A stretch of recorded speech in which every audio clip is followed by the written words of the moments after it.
আমার নাম থয় সুবং মার্মা। আমি সাউন্ড রেকর্ডিস্ট হিসেবে আছি। এই আমার বাড়ি বান্দরবান। সাউন্ড রেকর্ডিস্টের কাজটা আসলে কি হয়? সাউন্ড রেকর্ডিস্ট বেসিক্যালি করে সাউন্ড কি? রেকর্ডিস্ট বেসিক্যালি অন সেটে সিনেমার সাউন্ড বা অন সেটে যে ডায়ালগসগুলো আছে আর্টিস্টদের, ওগুলো আমরা রেকর্ড করি। আর সাথে হচ্ছে গিয়ে ধরেন বিভিন্ন এলিমেন্ট, সাউন্ড ইফেক্ট, এগুলো আমরা অন সেটেই রেকর্ড করার ট্রাই করি, যাতে হচ্ছে গিয়ে পোস্টে গিয়ে এইসব হচ্ছে গিয়ে আপনার ফলস বা হচ্ছে স্টক ইউজ করা না লাগে আর কি। জিনিসটা যাতে লাইভলি আরও বেশি ক্যাচ করে। তো অনেকেরই একটা কৌতূহল থাকে যে আপনার হাতে যে জিনিসটা দেখা যাচ্ছে এটা বেসিক্যালি কি এই জিনিসটা? এটা বেসিক্যালি মাইক্রোফোন, এটা বুম মাইক। তো এইটা আপনার ডায়লগের সাথে আপনার এনভায়রনমেন্ট হচ্ছে কি এনভায়রনমেন্টের ছোটো ছোটো এলিমেন্টের যে সাউন্ডগুলো আছে লোহার যে, তো ওইগুলো হচ্ছে কি এটা ক্যাচ করে। তো আমরা হচ্ছে গিয়ে লেভেলিয়ার সাথে আমরা বুম মাইকটার সাথে রাখি পুরো এনভায়রনমেন্টটার একটা সাউন্ড পাওয়ার জন্য। আপনি কতদিন ধরে এই এই রেকর্ডিংয়ের সাথে সম্পৃক্ত? আমি 2022-এ আমার বিশ্ববিদ্যালয় জীবন শেষ করি। এর আগে আমি প্রফেশনালি সাউন্ড রেকর্ড করছি, বাট এই ঢাকায় হচ্ছে গিয়ে 23-এর শুরু থেকে বেসিক্যালি সাউন্ড রেকর্ড করা শুরু হয়। এই আর কি এই পর্যন্ত আসা। ইন্ডাস্ট্রিতে সাউন্ড রেকর্ডিস্ট যারা আছে, সাউন্ড রেকর্ডিস্টদের চাহিদা আসলে কীরকম? মানে আপনাদের জব ফ্রিকোয়েন্সি কীরকম থাকে? আমি মনে করি যে সিনেমাটোগ্রাফি যেমন একটা হচ্ছে গিয়ে খুবই ইম্পর্টেন্ট ভিডিও অডিও ভিজুয়াল মিডিয়াতে, সেই সাথে সাউন্ডের ইম্পর্টেন্সও সেম আমি মনে করি। তো আগে দেখা হয়তো যে হচ্ছে গিয়ে ডাবিং বা অন্য কোনো ওয়েতে হচ্ছে গিয়ে এগুলো মেকআপ করা হইতো, কিন্তু এখন হচ্ছে গিয়ে বেসিক্যালি যারা প্রপার সিনেমা করতে চায় তারা হচ্ছে গিয়ে অনসেট লোকেশন সাউন্ড রেকর্ডিং ঝুঁকতেছে। এটা কয়েক বছর আগেও এই প্র্যাকটিসটা ছিল না, আমার মনে হয় ডে বাই ডে এটা খুবই ইনক্রিজ করছে। আর সবাই এখন খুব সাউন্ডের ব্যাপারে খুব কেয়ারফুল।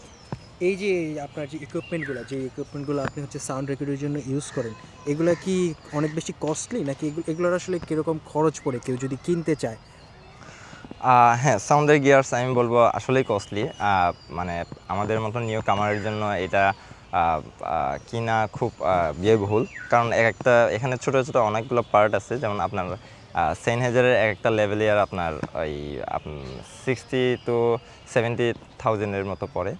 আবার মানে আপনার মেশিন আছে, মিক্সিং মেশিন, তারপর হচ্ছে বুম মাইক, বুম পুল, এই আর কি টুকটাক মিলে আপনার ভালোই কস্টলি। সো আমরা হচ্ছে গিয়ে এই তো সাউন্ড রেকর্ডিং করতে করতেই ছোটোখাটো বিষয়াদির সাথে পরিচিত হই। কিছু কিছু জিনিস আমরা বা ছোটো ছোটো মাইক্রোফোন ল্যাব আস্তে আস্তে হচ্ছে কেনার ট্রাই করি। আর বেসিক্যালি আমরা হচ্ছে গিয়ে রেন্টে হচ্ছে গিয়ে ডিভাইসগুলো আনি, আর এই আর কি। কেউ যদি নতুন যারা আছে, যারা এই ইন্ডাস্ট্রিতে ইন্টারেস্টেড, কেউ যদি সাউন্ড রেকর্ডের হিসেবে কাজ করতে চায়, তাহলে সে আসলে কীভাবে আগাবে? তার স্টার্টিংটা কীভাবে হওয়া উচিত? আচ্ছা, সাউন্ড রেকর্ডিং বেসিক্যালি আপনার এই তো এয়ার ট্রেনিংয়ের মাধ্যমে প্রথম শুরু করা আর কি।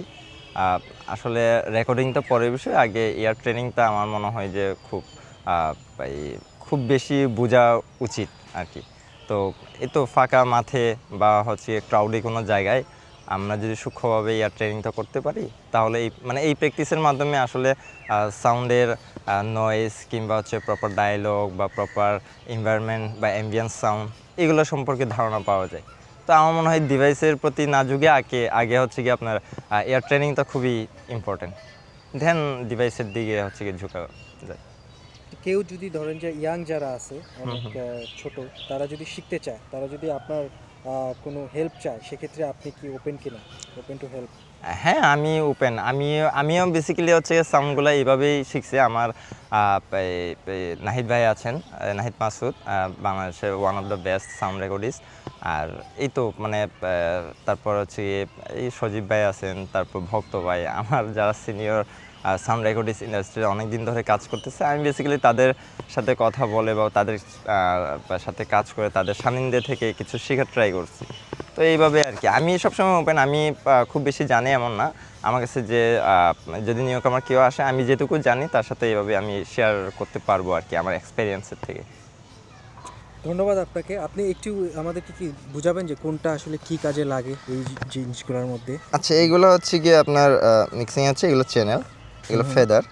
তো চ্যানেল আর এটা হচ্ছে ট্রিম। আপনি একটা ফিক্সড ট্রিমে রেখে ফেদার ইন আউট করতে পারবেন, তাহলে সাউন্ড হচ্ছে গিয়ে খুব বেশি আপ ডাউন করবে না।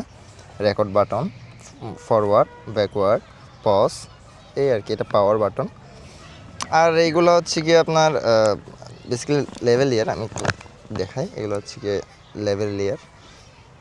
এটার কাজ কি?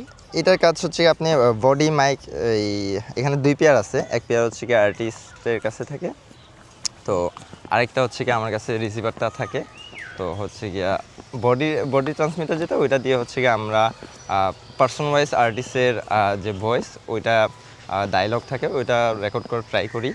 তো এখানে হচ্ছে গিয়ে আমরা বেসিক্যালি ক্লিন ভয়েসটুকুই পাই। তো আমরা ট্রাই করি পার্সোনালি হচ্ছে গিয়ে প্রত্যেক সিনে যদি 5 জন বা 2 জন 3 জন যতজনই থাকুক, পার পার্সন একটা করে লেভেল ইয়ার প্রোভাইড করে ট্রাই করি, যাতে হচ্ছে গিয়ে কোনো সিঙ্গেল ডায়লগ মিস না হয়। ওকে ভাইয়া, ধন্যবাদ আপনার মূল্যবান সময় দেওয়ার জন্য। Thank you.